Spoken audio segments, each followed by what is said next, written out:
तो आज की क्लास का जो हमारा टॉपिक है वो है सर्च ऑफ जेनेटिक मटेरियल। अभी तक हम डीएनए के स्ट्रक्चर, डीएनए के पैकेजिंग वगैरह से रिलेटेड चीजें पढ़ चुके हैं। अब हम देखेंगे कि हमको कैसे पता चला कि डीएनए ही जेनेटिक मटेरियल है। इसके लिए बहुत सारे एक्सपेरिमेंट हुए हैं।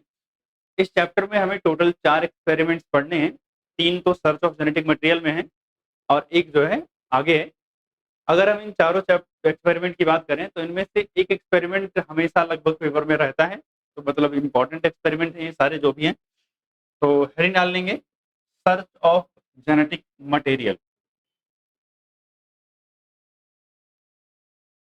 Search of genetic material.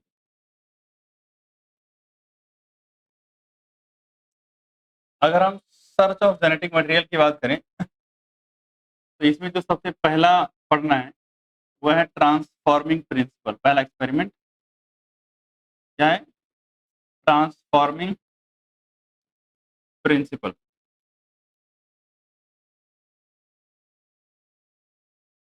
जो दूसरा एक्सपेरिमेंट है वह है biochemical nature. Biochemical nature of transforming principle. Biochemical nature of transforming principle. और जो तीसरा है वो है Hershey and chess experiment.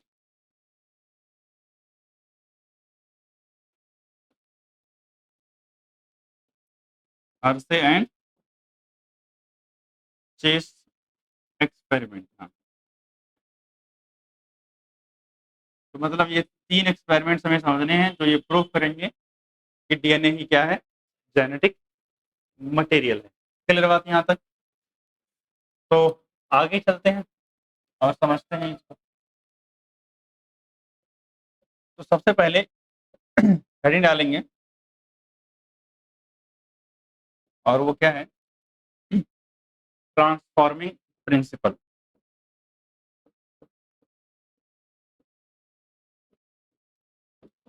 Transforming principle. अगर हम बात करें इस एक्सपेरिमेंट्स की, ट्रांसफॉर्मिंग प्रिंसिपल की, तो ये किया था एक भाई साहब ने और उनका नाम है फ्रेडरिक ग्रिफिथ। क्या नाम है? फ्रेडरिक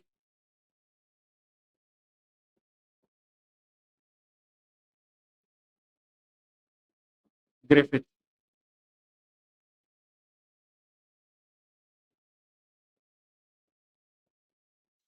अगर हम बात करें फ्रेडरिक ग्रिफिथ ने ये एक्सपेरिमेंट कब किया था? 1928 के अंदर। कौन से साल में? 1928 के अंदर ये एक्सपेरिमेंट फ्रेडरिक ग्रिफिथ ने किया था। इन्होंने इस एक्सपेरिमेंट में एक बैक्टीरिया लिया था एंड उस बैक्टीरिया का नाम है स्ट्रेप्टोकोकस निमोनी। कौन सा बैक्टीरिया लिया था? स्ट्रेप्टोकोकस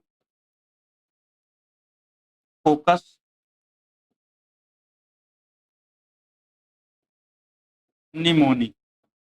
स्ट्रेप्टोकोकस निमोनी जो है ये एक बैक्टीरिया है जो क्या करता है? निमोनिया कॉज करता है। क्या करता है?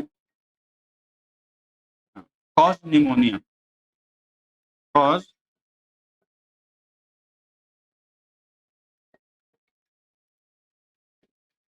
निमोनिया।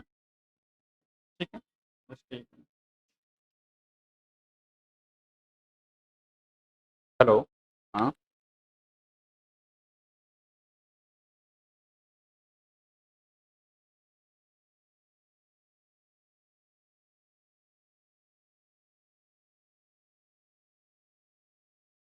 निमोनी लिया था जो क्या कॉज करता है? निमोनिया कॉज करता है। अब जो ये स्ट्रेप्टोकोकस निमोनी है इसको जब कॉलोनी में ग्रो करते थे ना तो ये दो तरीके की कॉलोनी बनाता था। एक कॉलोनी जो थी स्मूथ, कैसे थी? स्मूथ कॉलोनी थी और दूसरी कॉलोनी जो है वो कैसी होती थी, रफ कॉलोनी होती थी। अब भाई रफ क्यों होती थी, क्योंकि यहाँ पर स्मूथ कॉलोनी के अंदर जो बैक्टीरिया ग्रो करता था उसे हम बोलते थे एस स्ट्रेन। क्या बोलते थे उसको, S strain. F smooth word से ही लिया गया है और इसको बोलते थे आर स्ट्रेन। क्या बोलते थे, आर स्ट्रेन। और यहाँ आर किससे लिया गया है, रफ। अब यहाँ एक चीज पता होना चाहिए कि भैया रफ कॉलोनी रफ क्यों थी और स्मूथ कॉलोनी स्मूथ क्यों थी। तो जो स्मूथ कॉलोनी थी ये क्यों थी, ड्यू टू म्यूकस कोटिंग, यानी एक म्यूकस की कवरिंग की वजह से। और वो म्यूकस एक्चुअली में कुछ नहीं, पॉलीसेकेराइड था। क्या था, पॉलीसेकेराइड। पॉलीसेकेराइड समझते ही हो आप लोग, कार्बोहाइड्रेट। तो जो कार्बोहाइड्रेट की एक कवरिंग थी और उस कवरिंग की वजह से इसका अपीयरेंस कैसा दिखता था, स्मूथ दिखता था। और उस समय जो बैक्टीरिया मौजूद था उस कॉलोनी के अंदर, उस बैक्टीरिया को हमने एस स्ट्रेन बोल दिया। जबकि इनके पास do not have any coating, इसके पास कोई कोटिंग या कवरिंग नहीं थी। अब अगर मैं बात करूं तो जो एस स्ट्रेन था, ये एस स्ट्रेन के पास एक और खास बात थी, ये था बच्चे वायरुलेंट। वायरुलेंट का मतलब ये बीमारी कॉज करता है। वायरुलेंट का मतलब क्या हुआ, कॉज डिजीज, कॉज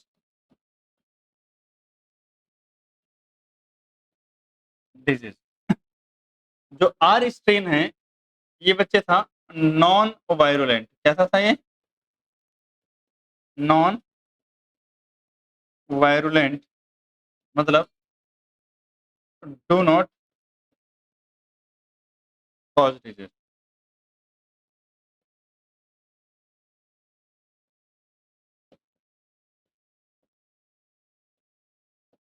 ठीक, इतनी बात समझ में आई। अब इन्होंने क्या किया,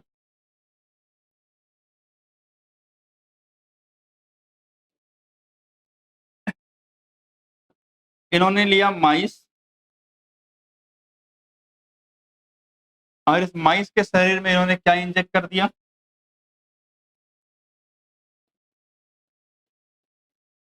इंजेक्टेड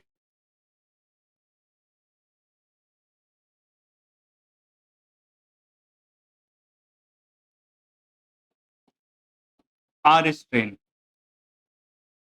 यानी माइस की बॉडी के अंदर कौन सा स्ट्रेन इंजेक्ट कर दिया गया है, आर स्ट्रेन। अब आर स्ट्रेन कोई बीमारी करता है नहीं, तो माइस को कुछ हुआ नहीं और माइस सरवाइव कर गया, माइस सरवाइव। ठीक, चूहे जो कुछ नहीं हुआ। फिर इन्होंने यही एक्सपेरिमेंट वापस से रिपीट किया और अब की बात इन्होंने क्या किया है, आर स्ट्रेन की जगह कौन सा स्ट्रेन लिया। अब ऐसे स्ट्रेन से क्या होती है, निमोनिया।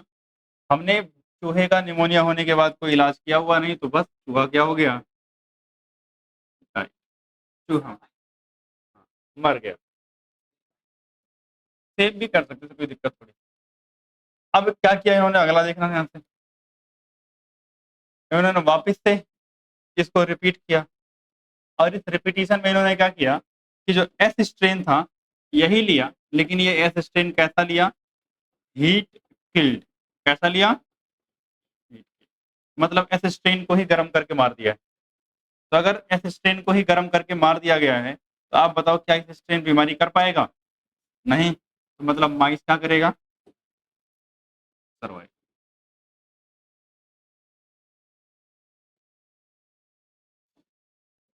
ठीक है, यहां तक भी इनको सुकून नहीं मिला तो ये और आगे बढ़े। इन्होंने एस स्ट्रेन के साथ में आर स्ट्रेन ले लिया। एस स्ट्रेन कौन सा, हीट किल्ड, और प्लस आर स्ट्रेन।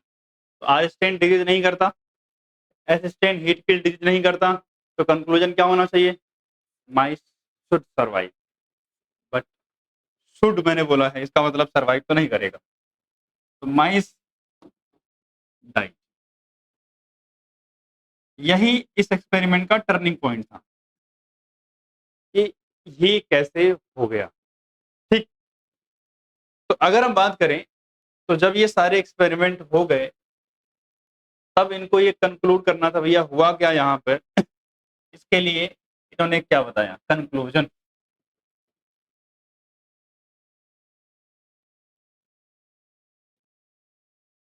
कंक्लूजन ये था, अच्छा बताओ खुद तुम, मरा हुआ चूहा जिंदा हो, मतलब मरा हुआ बैक्टीरिया जिंदा हो सकता है? नहीं, क्योंकि मैंने हीट किल किया तो ऑब्वियसली असिस्टेंट बीमारी कैसे करेगा, पॉसिबल ही नहीं है, और वो जिंदा हो नहीं सकता।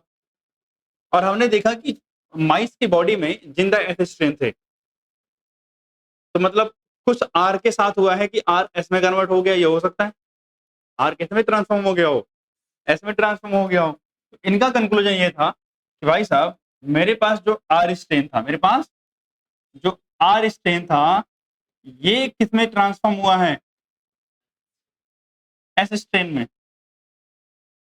किस में ट्रांसफॉर्म हुआ है, एस स्टेन में हुआ है ट्रांसफॉर्म। और इसको ट्रांसफॉर्म करने के लिए मुझे क्या चाहिए था, कुछ सब्सटेंस। ये तो हुआ है ट्रांसफॉर्मेशन, और जो ट्रांसफॉर्मेशन होता है, ट्रांसफॉर्मेशन के लिए कोई ना कोई केमिकल रिस्पॉन्सिबल तो होगा। तो उस केमिकल को हमने क्या बोला, ट्रांसफॉर्मिंग प्रिंसिपल। क्या बोला, ट्रांसफॉर्मिंग प्रिंसिपल। ट्रांसफॉर्मिंग प्रिंसिपल का मतलब substance that cause transformation, that cause transformation. ठीक, और इनका ये मानना था कि जो केमिकल सब्सटेंस था जिसने ट्रांसफॉर्मेशन किया है, या जो ट्रांसफॉर्मिंग प्रिंसिपल है, वो कहां से आया है, फ्रॉम एसिस्टेन। एसिस्टेन जो कि कैसा था, हीट फील्ड। मतलब इसकी बॉडी में कोई ना कोई केमिकल ऐसा जरूर रहा होगा जो आर के बॉडी में ट्रांसफर हुआ, और आर उस केमिकल को पाते ही कैसा बन गया, एस में कन्वर्ट हो गया। मतलब आप सिंपल शब्द में बोलो कि बुरी संगत के साथ आते ही संगत क्या हो गई, उसकी भी बुरी संगत के साथ आते ही उसकी भी आदतें बदल गई, और वो किसमें कन्वर्ट हो गया, एस, और वायरुलेंट बन गया बीमारी की, और चूहे बेचारे को मार भी दिया। ठीक, ये इनका क्या था, कंक्लूजन था। तो इस तरीके से इस एक्सपेरिमेंट में हमने ये कंक्लूड किया, बट अभी तक हमें ये नहीं पता चला डीएनए जेनेटिक मटेरियल वगैरह वगैरह। बट ये एक्सपेरिमेंट फ्रेडरिक ग्रिफिथ ने किया था, और इस एक्सपेरिमेंट का कंक्लूजन ये था।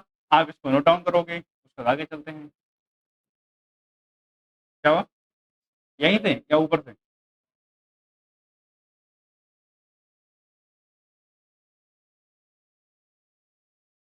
तो हमारे पास अब जो अगला एक्सपेरिमेंट आता है उसका नाम है biochemical nature of transforming principle.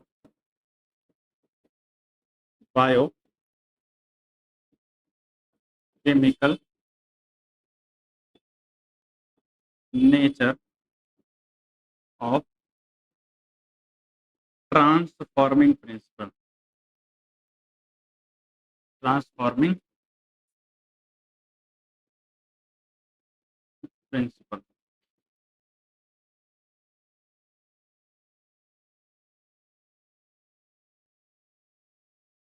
अगर मैं इसकी बात करूं तो इसमें कुछ लोगों का कंट्रीब्यूशन था। एक थे एवरी, एक का नाम था मैकलियोड, और एक का नाम था McCarty. Avery, MacLeod and McCarty. इन्होंने वर्क किया था 33 से लेकर के 44। ये टाइम पीरियड जो था, इसमें हमारा मानना था कि protein is the genetic material. Protein क्या है, जेनेटिक मटेरियल। और इस एक्सपेरिमेंट में cause of transformation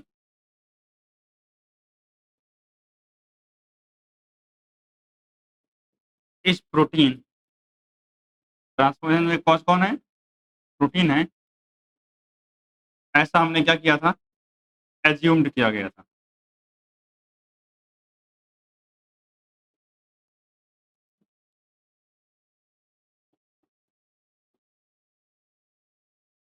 in between 1933 से लेकर के 44 हम ऐसा मानते थे, बट इस एक्सपेरिमेंट के बाद से चीजें बदली। और कैसे बदली, क्या हुआ, इसको समझते हैं। इन्होंने इस एक्सपेरिमेंट के अंदर कुछ एंजाइम्स का इस्तेमाल किया था। सबसे पहले अगर मैं बात करूं, पहला एंजाइम था डीएनएज, आरएनएज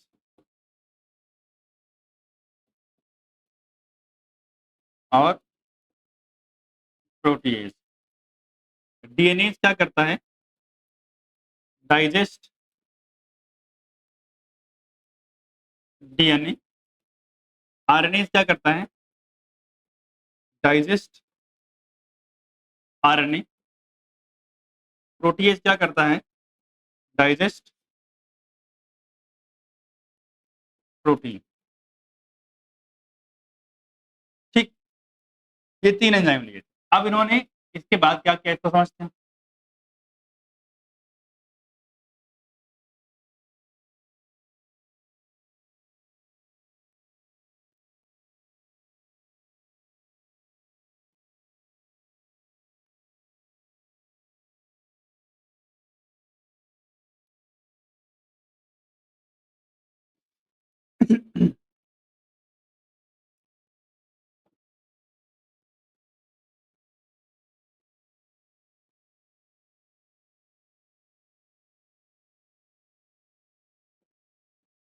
इन्होंने क्या किया,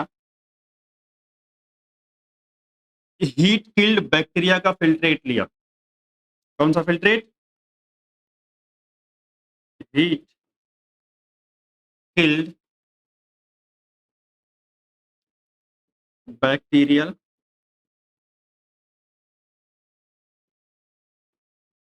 फिल्ट्रेट। ठीक, इसको लेने के बाद इन्होंने इस हीट किल्ड बैक्टीरियल फिल्ट्रेट को तीन अलग अलग कंटेनर में रखा। तीन अलग अलग कंटेनर में रखा, और उन तीनों कंटेनर के अंदर और भी कुछ चीजें थी। और वो क्या? इन्होंने इस फिल्ट्रेट के अंदर एंजाइम मिलाया। क्या? एक के अंदर मिला दिया डीएनएज। अच्छा, एक काम करते हैं, पहला वाला स्टार्ट करते हैं। एक के अंदर मिला दिया क्या? प्रोटीएज। दूसरे के अंदर मिला दिया क्या? आरएनएज। और तीसरे के अंदर मिला दिया क्या? डीएनए। ठीक, और इन सब चीजों को मिला के कहाँ डाल दिया? कंटेनर के अंदर। कहाँ डाल दिया? कंटेनर।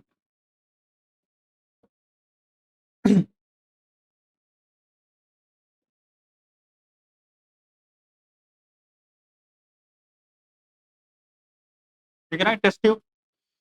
इस टेस्ट ट्यूब के अंदर क्या मौजूद है? वही बैक्टीरिया का फिल्ट्रेट है। और क्या है इसमें? तो क्या है खास? प्रोटीएज है। ठीक है, उसके बाद जो है, यही सिमिलर काम बाकी सब जगहों पे भी तो किया, यहाँ भी और यहाँ भी। सही बात।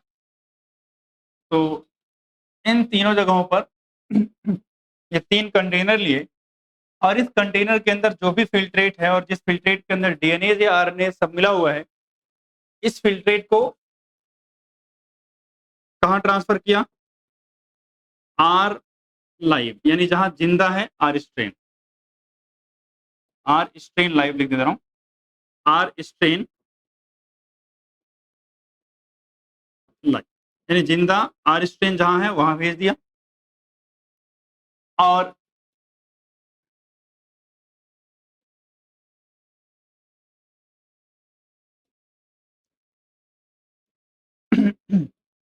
इसको भी वहीं जिंदा आर स्ट्रेन के साथ मिक्स किया और यहां भी एक जिंदा आर स्ट्रेन के साथ मिक्स किया। जब ये किया तो इनको क्या कंक्लूजन मिला कि जिंदा आर स्ट्रेन को जब माइस की बॉडी में इंजेक्ट किया, अच्छा चलो बात सुनते हैं। आप मुझे बताओ कि इफ हम अगर ये मान लें कि आर स्ट्रेन को एच स्ट्रेन में कन्वर्ट करने के लिए रिस्पॉन्सिबल प्रोटीन था, तो अगर मैंने प्रोटीन को डाइजेस्ट कर दिया है तो अब प्रोटीन है नहीं, इसका मतलब आर स्ट्रेन एच स्ट्रेन में ट्रांसफॉर्म नहीं होना चाहिए। तो मतलब there should be no transformation. But actually में हुआ क्या कि जब हमने देखा तो हमें पता चला भैया ट्रांसफॉर्मेशन हुआ है, ट्रांसफॉर्मेशन अकर्स, मतलब आर स्ट्रेन एच स्ट्रेन में कन्वर्ट हो गया है। अगर ये हो गया तो आप ये कह सकते हो अब कि बैक्टीरिया का ट्रांसफॉर्मेशन के लिए कौन रिस्पॉन्सिबल नहीं है? प्रोटीन तो नहीं रिस्पॉन्सिबल है, क्योंकि अगर प्रोटीन होता तो प्रोटीन की एब्सेंस में ट्रांसफॉर्मेशन नहीं होना चाहिए था। जब हमने यहां पे देखा तो भी हमने क्या देखा कि ट्रांसफॉर्मेशन क्या हो गया सक्सेसफुली। अगर ट्रांसफॉर्मेशन आरएनए के केस में भी हो गया, जब हमने आरएनए इस्तेमाल किया, इससे ये कंक्लूड निकलता है कि RNA is also not responsible for transformation. लेकिन जब हमने डीएनए वाले कंटेनर को आर स्ट्रेन के साथ डाला तो हमने क्या देखा कि ट्रांसफॉर्मेशन नहीं हुआ, नो ट्रांसफॉर्मेशन। तो अगर ट्रांसफॉर्मेशन नहीं हुआ है, इसका मतलब क्या हुआ कि कॉज ऑफ ट्रांसफॉर्मेशन क्या था? डीएनए था। तो मतलब यहां से कंक्लूजन क्या निकला?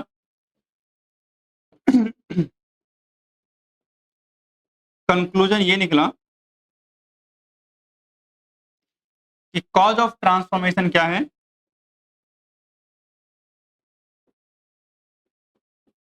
Cause of transformation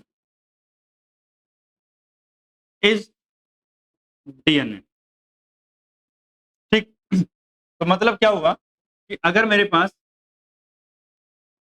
R strain है, क्या है? आर स्ट्रेन है, और इस आर स्ट्रेन को समहाउ किसी तरीके से डीएनए मिल जाए, और वो भी कहां से? From S strain. यानी एस स्ट्रेन का डीएनए अगर मिल जाए तो ये किस में कन्वर्ट हो जाएगा? एस स्ट्रेन में कन्वर्ट हो जाएगा। किस में कन्वर्ट हो जाएगा? स्ट्रेन में कन्वर्ट हो जाएगा। ठीक है, क्लियर बात यहाँ तक? तो इसको भी नोट डाउन करना, रुक जाओ थोड़ी।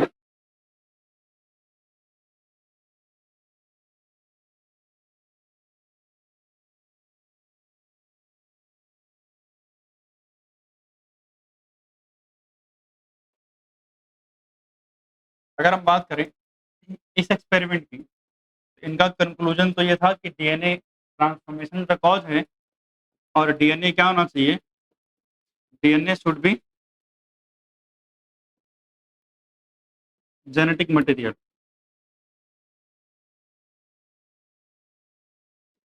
ये तो ठीक है, लेकिन but all biologist are not convinced.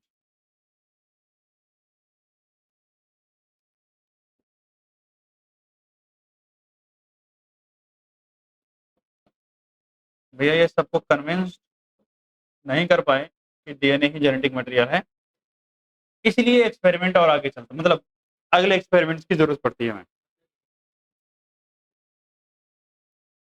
कि ट्रांसफॉर्मेशन का कॉज डीएनए तो है, लेकिन दिख नहीं रहा है ना किसी को। आपको डीएनए ही एक्चुअली में है, हो सकता है और भी कोई केमिकल्स हो। आपने चेक किया क्या है? प्रोटीन, आरएनए और डीएनए चेक किया है। बैक्टीरिया की बॉडी में और भी केमिकल्स हो सकते हैं, लिपिड हो सकता है, या हो सकता है कुछ और हो रहा हो, वो कुछ दिख नहीं रहा है हमको। कुछ एविडेंस, आप एंजाइम से इस्तेमाल कर रहे हो, एंजाइम से मर जा रहे हैं और हो रहा है ट्रांसफॉर्मेशन। लेकिन अगर ट्रांसफॉर्मेशन का कॉज डीएनए है तो इससे ये कैसे पता चलता है कि जेनेटिक मटेरियल ये है? ये सारी बातें थी जो जो है लोग, सारे लोग एग्री इस पे नहीं कर रहे थे, इसलिए अगले एक्सपेरिमेंट की जरूरत पड़ती है। और अगला एक्सपेरिमेंट जो है वो क्या है? Hershey and chess experiment, Hershey and chess experiment.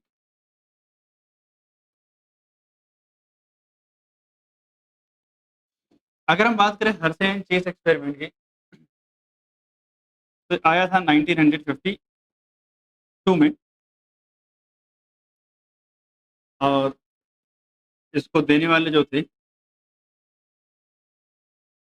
उनका नाम है अल्फ्रेड हर्शे, और दूसरा जो नाम है मार्था चेस। इंपॉर्टेंट बात जो है याद रखना, ये अनइक्विवोकल प्रूफ है, unequivocal proof that DNA is genetic material, that DNA is genetic material।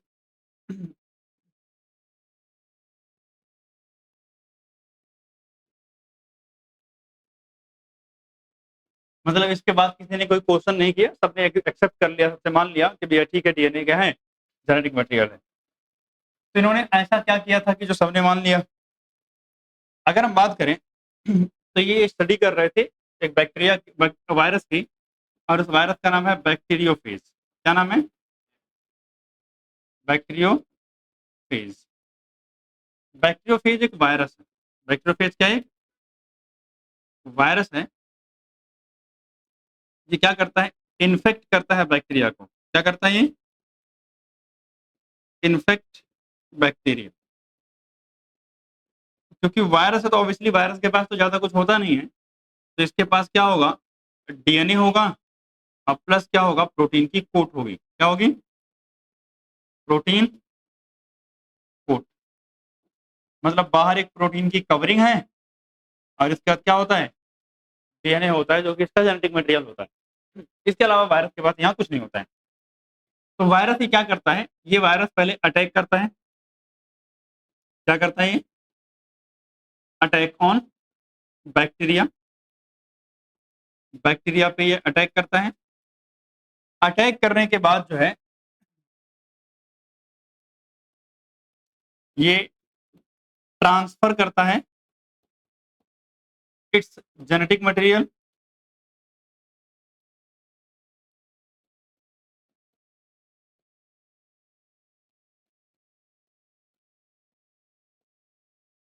To bacteria. ये अपना जेनेटिक मटेरियल किसको देता है? बैक्टीरिया की बॉडी में ट्रांसफर करता है। और फिर बैक्टीरिया क्या करता है? बैक्टीरिया इसके जेनेटिक मटेरियल को अपना समझ के उसकी बहुत सारी कॉपी बनाता है, यानी और ज्यादा वायरस पार्टिकल बनाता है। Bacteria by considering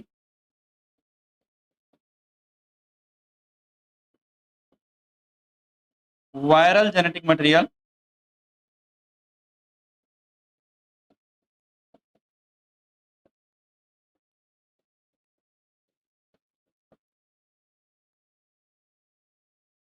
it's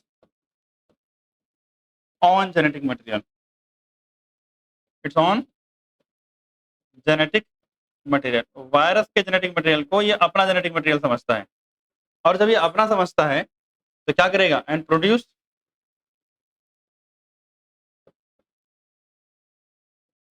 viral particle. मतलब और ज्यादा वायरस बनाएगा। ये बात किसके साथ होती है? बैक्टीरियोफेज करता है और बैक्टीरिया के साथ होती है। तो अगर हमें ये कंक्लूड करवाना है कि डीएनए ही एक्चुअली में जेनेटिक मटेरियल है, तो आप किसी तरीके से ये प्रूफ कर दो कि बैक्टीरिया की बॉडी में जो केमिकल ट्रांसफर हो रहा है वो डीएनए है, तो बात हो जाएगी साबित। तो इस बात को प्रूफ करने के लिए इन्होंने क्या किया? मतलब समझे ना, नॉर्मल एक प्रोसेस चलती है। इस प्रोसेस के अंदर हमें पता है जेनेटिक मटेरियल बैक्टीरिया ट्रांसफर करता है, बैक्टीरिया की बॉडी के अंदर वायरस करता है, लेकिन वो प्रोटीन करता है कि डीएनए करता है ये हमें नहीं पता है। तो जो भी करता होगा वो वही जेनेटिक मटेरियल होगा, और इस बात को हमें बस साबित करना है कि करता क्या है वो। ठीक। और लोगों को दिखना चाहिए कि भैया हाँ ये वाला कर रहा है। तो इसलिए इन्होंने क्या किया, बैक्टीरियोफेज लिया। क्या लिया? बैक्टीरियोफेज। और इस बैक्टीरियोफेज को इन्होंने क्या किया, ग्रो किया एक मीडियम में। कहां पर? एक मीडियम में, medium with radioactive phosphorus,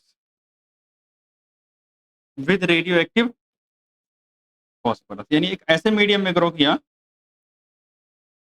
जहां पे क्या था, रेडियो एक्टिव फॉस्फोरस था। अब ऐसे मीडियम में जब आप बैक्टीरियोफेज को ग्रो करोगे तो बैक्टीरियोफेज की बॉडी में क्या आ जाएगा, रेडियो एक्टिव फॉस्फोरस आ जाएगा। और रेडियो एक्टिव फॉस्फोरस कहाँ जाएगा भैया? फॉस्फोरस कहाँ होता है? डीएनए में होता है, ठीक है ना। तो क्या हो जाएगा,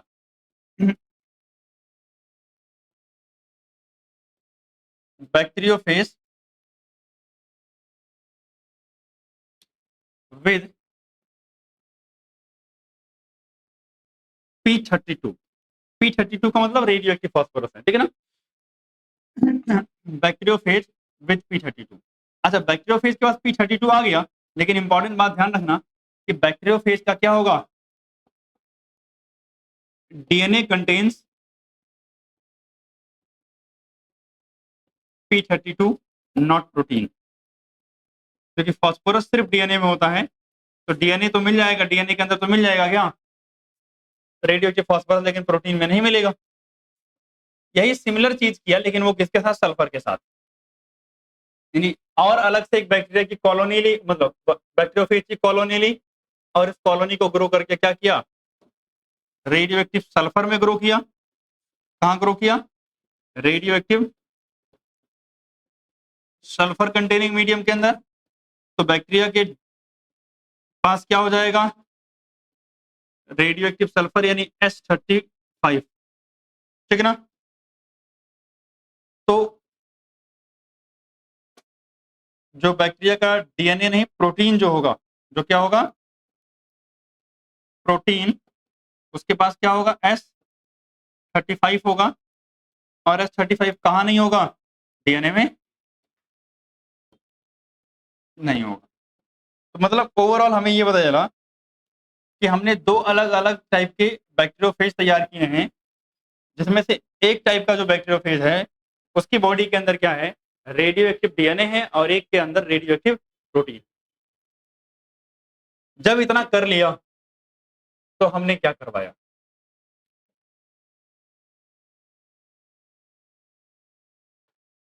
तो जब हमने radioactive radioactive DNA containing virus और radioactive phosphorus protein containing virus बना लिया, तो उसके बाद हमने क्या किया, देखो ध्यान से, दो बैक्टीरियोफेज हैं एक्सपेरिमेंट्स के अंदर, इसके पास P32 है और इसके पास क्या है, S35 है। तो मतलब इधर वाला क्या होगा, रेडियो एक्टिव प्रोटीन होगा इसके पास, और इसके पास रेडियो एक्टिव क्या होगा, डीएनए। हमने इन वायरस को छोड़ दिया और कहा भैया जाओ इन्फेक्ट करो बैक्टीरिया को, ठीक। आए लोग और बैक्टीरिया को इन्फेक्ट किया। तो इन्फेक्शन में वायरस पार्टिकल को हम अलाउ करते हैं जा करके किसको इन्फेक्ट करने के लिए, बैक्टीरिया को इन्फेक्ट करने के लिए। तो अगर मैं बात करूं, इन्फेक्शन में अगर आप लिखना चाहो तो क्या लिख सकते हो, viral particle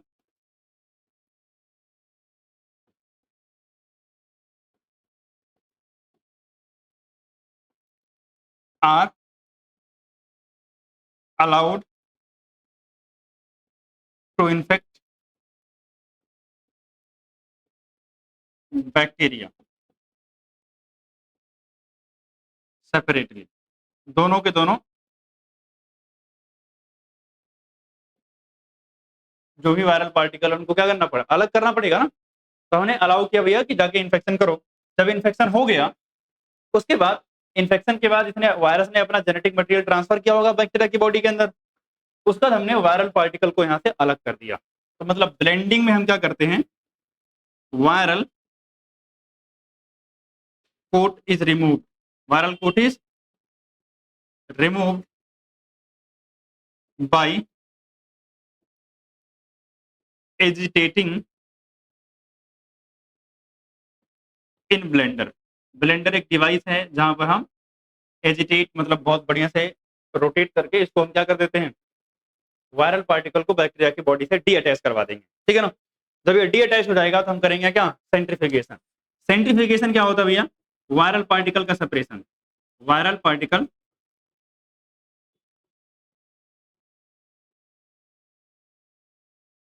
separated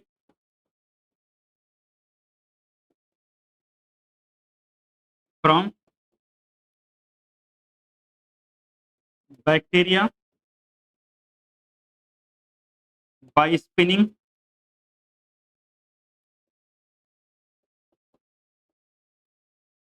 spinning them in centrifuge। Centrifuge भी एक डिवाइस है, जो आपका मिक्सर होता है ना, मिक्सर मसाला पीसने वाला वैसे ही दिखता है, जिसमें हम रोटेट करके हाई स्पीड में क्या कर देंगे, वायरल पार्टिकल को सेपरेट कर देंगे। जब सेपरेट कर देंगे तो हमें वायरस और बैक्टीरिया दोनों अलग अलग मिलेंगे, ठीक है ना। अब मेरी बात सुनना ध्यान से, जो वायरस पार्टिकल वाला हिस्सा होता है जो ऊपर की तरफ रहता है, वैसे भी अगर आप बात करोगे बेस्ड ऑन सेंट्रीफ्यूगेशन में हम मॉलिक्यूलर वेट के हिसाब से सेपरेट करते हैं। वायरस पार्टिकल हल्के होते हैं तो उनका मॉलिक्यूलर वेट कम होगा, जनरली कहाँ मिलेंगे, ऊपर, उसे बोलते हैं सुपरनेटेंट।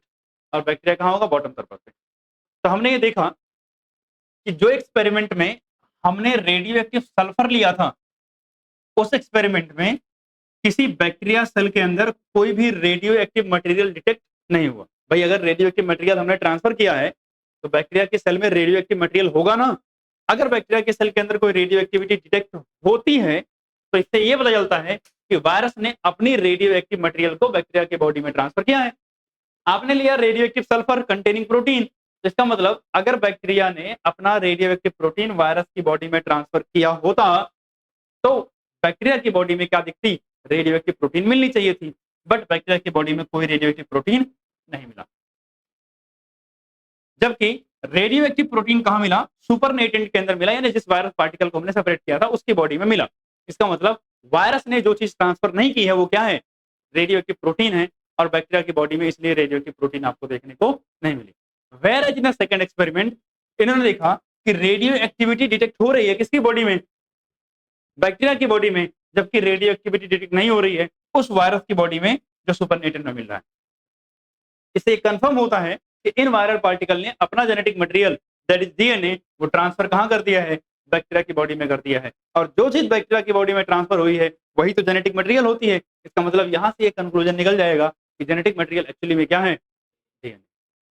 तो इस एक्सपेरिमेंट का कंक्लूजन क्या था कि DNA is the genetic material.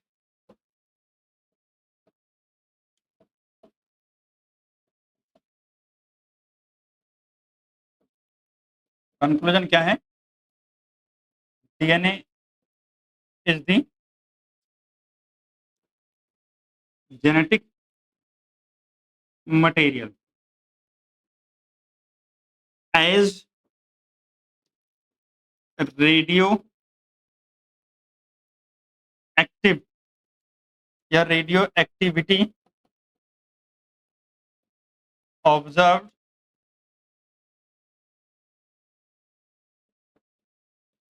In experiment with radio active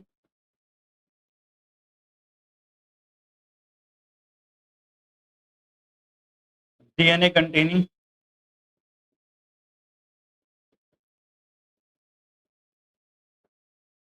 virus. यानी हमने जहां radioactive DNA containing virus से एक्सपेरिमेंट किया था वहां रेडियो एक्टिविटी सेल के अंदर देखने को मिली, इसलिए हम कंक्लूजन निकाल दिए कि भैया DNA is the genetic material, और ये सब मान भी गए, एग्री भी हुए सब, ठीक है ना। क्लियर बात यहां तक। तो इस तरीके से डीएनए जेनेटिक मटेरियल है, ये बात क्या हो जाती है, प्रूफ हो जाती है। इसको भी नोट डाउन करो।